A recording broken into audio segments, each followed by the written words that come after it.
ನೀರಿನಲ್ಲಿ ತೊಯ್ದ ಬಟ್ಟೆಗಳನ್ನ ಒಣ ಹಾಕೋದು ಕಾಮನ್. ಆದರೆ ಬೆಳಗಾವಿ ಜಿಲ್ಲೆಯ ಸವದತ್ತಿ ಸುಕ್ಷೇತ್ರ ಯಲ್ಲಮ್ಮನ ಸನ್ನಿಧಾನದಲ್ಲಿ ನೋಟುಗಳನ್ನ ಒಣ ಹಾಕಲಾಗುತ್ತಿದೆ. ಮೊನ್ನೆಯಷ್ಟೇ ಸುರಿದ ಭಾರೀ ಮಳೆಗೆ ಸವದತ್ತಿ ಯಲ್ಲಮ್ಮನ ಕ್ಷೇತ್ರ ಸಂಪೂರ್ಣ ಜಲಾವೃತವಾಗಿತ್ತು. ಈ ವೇಳೆ ನೀರಿನಲ್ಲಿ ಯಲ್ಲಮ್ಮನ ಸನ್ನಿಧಿಯಲ್ಲಿದ್ದ ಹುಂಡಿಯೂ ಸಹ ಮುಳುಗಡೆಯಾಗಿತ್ತು. ಸುಮಾರು 3 ಅಡಿ ನೀರಿನಲ್ಲಿ ಹುಂಡಿ ಮುಳುಗಡೆಯಾಗಿತ್ತು. ಹೀಗಾಗಿ ನಿನ್ನೆ ನೀರು ಕಡಿಮೆಯಾದ ಬಳಿಕ ದೇವಸ್ಥಾನದ ಸಿಬ್ಬಂದಿ ಹುಂಡಿಯನ್ನು ತೆಗೆದು ಹುಂಡಿಯಲ್ಲಿದ್ದ ನೋಟುಗಳನ್ನು ಬಿಸಿಲಿಗೆ ಒಣ ಹಾಕಿದ್ದಾರೆ.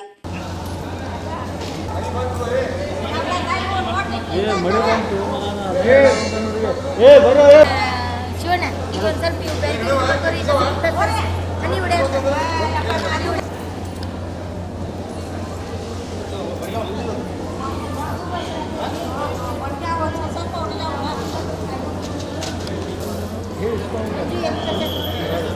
ಪವರ್ ಮಂಜು ಆಯ್ತಪ್ಪ ನ್ಯೂಸ್ ಪೇಪರ್ ತೋರಿಸಿ ಎಲ್ಲಿ ಆಗಲೇ ಬಂದಿದ್ದೆ ನ್ಯೂಸ್ ಪೇಪರ್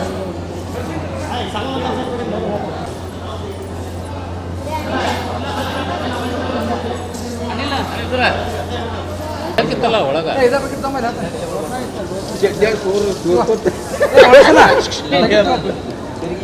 ದೇವಸ್ಥಾನದ ಆವರಣದಲ್ಲಿ ಎಲ್ಲಿ ನೋಡಿದರೂ ಅಲ್ಲಿ ನೋಟುಗಳನ್ನ ಸದ್ಯ ಸಿಬ್ಬಂದಿಗಳು ಒಣಗಿಸುವ ಕೆಲಸದಲ್ಲಿ ತೊಡಗಿದ್ದಾರೆ. ಕಾಣಿಕೆಯಲ್ಲಿದ್ದ ನೋಟುಗಳೆಲ್ಲ ಕುಂಕುಮ ಹಾಗೂ ಭಂಡಾರಮಯವಾಗಿವೆ. ಮತ್ತೊಂದೆಡೆ ನಿಂತ ನೀರು ಹೊರಹಾಕಿ ದೇವಸ್ಥಾನವನ್ನು ಸ್ವಚ್ಛ ಮಾಡುವ ಕೆಲಸದಲ್ಲೂ ಸಹ ಸಿಬ್ಬಂದಿ ತೊಡಗಿದ್ದಾರೆ. ದೇವಸ್ಥಾನ ದರ್ಶನಕ್ಕೆ ಬರುವ ಭಕ್ತರಿಗೆ ಯಾವುದೇ ತೊಂದರೆಯಾಗದಂತೆ ದೇವಸ್ಥಾನದ ಆಡಳಿತ ಮಂಡಳಿ ನೋಡಿಕೊಳ್ಳುತ್ತಿದೆ. Vinod Kolkar, KMM Kannada news, Belagavi.